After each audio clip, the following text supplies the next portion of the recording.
नमो तस्सा भगवतो अरहतो सम्मा सम्बुद्धस्सा। नमो तस्सा। यह महत्व नहीं रखता कि तुम्हारा अतीत कितना कठिन था। तुम हमेशा दोबारा शुरुआत कर सकते हो। समय और भाग्य दोनों ही परिवर्तनशील है। इन पर किसी को अहंकार नहीं करना चाहिए। वक्त से हारा या जीता नहीं जाता, केवल सिखा जाता है। गिर गए हो तो क्या हुआ, गिरता वही है जो चलता है। बस आपको इतना करना है, उठकर फिर से चलना है। आपका काम है अपनी पसंद के काम को खोजना। उसे खोजें और फिर उस काम में खुद को पूरी तरह से लगा दें। यही सफलता का मार्ग है। परमात्मा कभी किसी का भाग्य रिश्तों का अहर नहीं लिखता। प्रति का एहसास जीवन के हर कदम पर, हमारी सोच, हमारा व्यवहार और सस हमारे कर्म ही हमारा भाग्य लिखते हैं। बुधा मोटिवेशनल स्टोरी इन हिंदी में अकेला टाइगर चैनल पर आप सभी को स्वागत है। कहानी शुरू होने से पहले आप सभी चैनल को लाइक और सब्सक्राइब ना भूलें। धन्यवाद दोस्तों। हर व्यक्ति जीवन में सफल होना चाहता है, लेकिन सफलता हासिल करना इतना आसान नहीं होता। हमें अपने लक्ष्य तक पहुंचने के लिए कई कठिनाइयों और चुनौतियों का सामना करना पड़ता है। ऐसी ही एक प्रेरक कथा गौतम बुद्ध की है, जिसमें उन्होंने जीवन में सफलता के लिए आवश्यक महत्वपूर्ण बातें सिखाई हैं। एक बार की बात है, गौतम बुद्ध अपने शिष्यों के साथ एक तालाब के किनारे रुके हुए थे। उसी समय एक लड़का अपनी मां के साथ वहां पानी भरने आया। लड़के की नजर गौतम बुद्ध पर पड़ी और उसने प्रणाम किया। लड़का गौतम बुद्ध से पूछता है, मैं जीवन में बहुत कुछ करना चाहता हूं, लेकिन जब कुछ कर नहीं पाता तो समझ नहीं आता कि मैं क्या गलती कर रहा हूं। मेरा प्रश्न है कि लक्ष्य को पाने के लिए इंसान को किन कठिनाइयों का सामना करना पड़ता है। गौतम बुद्ध मुस्कुराते हुए कहते हैं, जब तक तुम अपने लक्ष्य की ओर कदम नहीं बढ़ाओगे, तब तक तुम्हारे सारे सवाल और उत्तर अधूरे रहेंगे। गौतम बुद्ध इतना कहकर वहां से चले गए। गौतम बुद्ध के इन शब्दों ने लड़के को सोचने पर मजबूर कर दिया। उसने सोचा कि गौतम बुद्ध से और सीखने के लिए उसे उनसे दोबारा मिलना चाहिए। अगले दिन वह फिर से तालाब पर पानी भरने आया। तभी उसने देखा कि तालाब में सारे कमल एक साथ खिले हुए हैं। उसे ऐसा लगा कि यह घटना खास है और इसके पीछे गौतम बुद्ध का आशीर्वाद हो सकता है।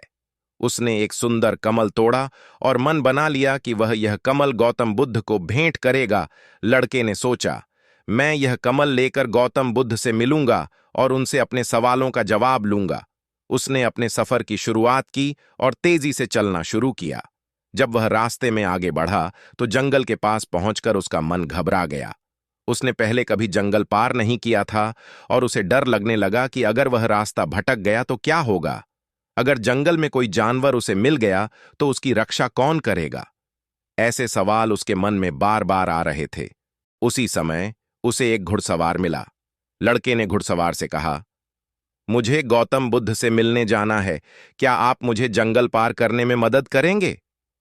घुड़सवार ने कहा, मैं तुम्हें साथ तो नहीं ले जा सकता, लेकिन मैं यह कमल गौतम बुद्ध तक पहुंचा सकता हूं। लड़का थोड़ी देर सोचने लगा कि घुड़सवार को कमल देकर सफर छोटा कर लिया जाए, लेकिन फिर उसे गौतम बुद्ध की बात याद आई, जब तक तुम खुद कदम नहीं बढ़ाओगे, तब तक तुम्हारे प्रश्नों के उत्तर अधूरे रहेंगे। उसे समझ आया कि अगर उसने कमल घुड़सवार को दे दिया तो उसका उद्देश्य अधूरा रह जाएगा। यह सोचकर उसने खुद ही सफर पूरा करने का निश्चय किया और अपनी यात्रा जारी रखी। थोड़ी देर बाद लड़का एक सुंदर आलीशान कोठी के पास पहुंचा। वहां उसे एक सुंदर लड़की दिखाई दी, जो उसे देखकर मुस्कुराई और पानी पिलाया। लड़की ने लड़के से पूछा, तुम गौतम बुद्ध से क्यों मिलना चाहते हो?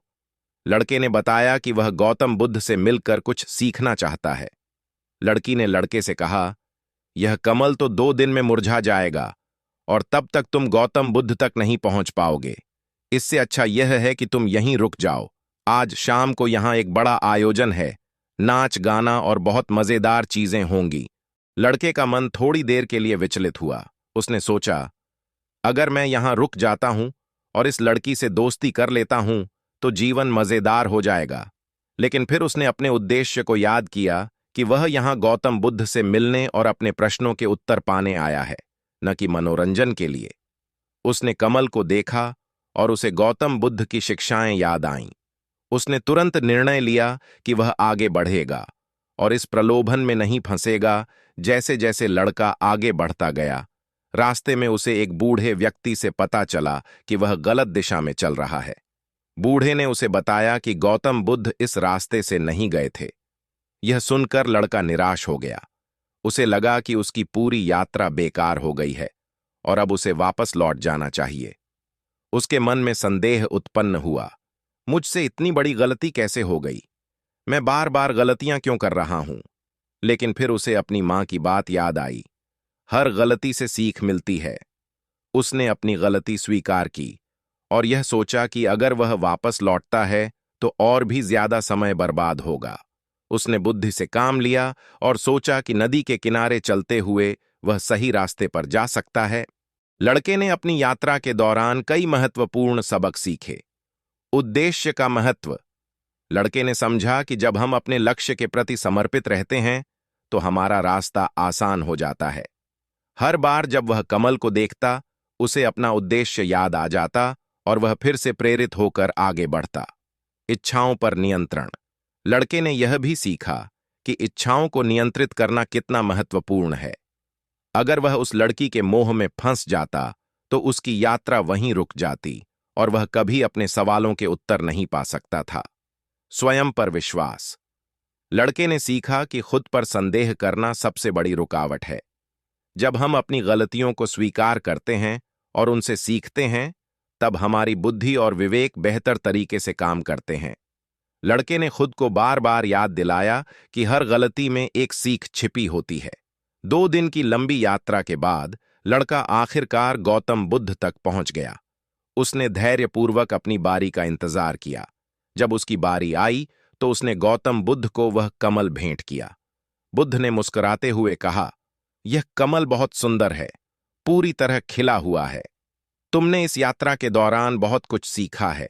गौतम बुद्ध ने लड़के को समझाया कि जीवन की यात्रा में 3 प्रमुख कठिनाइयां आती हैं, जिन्हें पार करने के लिए 3 महत्वपूर्ण बातें सीखनी जरूरी हैं। उद्देश्य की पहचान और समर्पण। जब हम अपने उद्देश्य को पहचानते हैं और उसके प्रति समर्पित रहते हैं तो हमारी सारी रुकावटें छोटी हो जाती हैं। इच्छाओं पर नियंत्रण। इच्छाओं को पूरा करने में नहीं, बल्कि उन्हें नियंत्रित करने में सच्ची शक्ति होती है। स्वयं पर विश्वास और संदेह से बचाव। खुद पर संदेह करना सबसे बड़ी रुकावट है। जब हम अपनी गलतियों को स्वीकारते हैं और उनसे सीखते हैं, तभी हम आगे बढ़ सकते हैं। निष्कर्ष। गौतम बुद्ध की इस कथा से यह सीख मिलती है कि जीवन में सफलता प्राप्त करने के लिए हमें अपने लक्ष्य के प्रति समर्पित रहना चाहिए। हमें इच्छाओं और मोह से बचकर आत्मविश्वास और धैर्य के साथ अपने रास्ते पर चलते रहना चाहिए, चाहे कितनी भी बाधाएं आएं। अगर हम अपने उद्देश्य को पहचान लें और उससे भटकें नहीं, तो सफलता अवश्य मिलेगी। दोस्तों, अगर कहानी आपको अच्छी लगी हो तो प्लीज लाइक एंड सब्सक्राइब करना, अपने दोस्तों को शेयर जरूर करना ताकि मुझे मोटिवेशन मिले। और नेक्स्ट कहानी में मिलते हैं। फिर हम आपको धन्यवाद।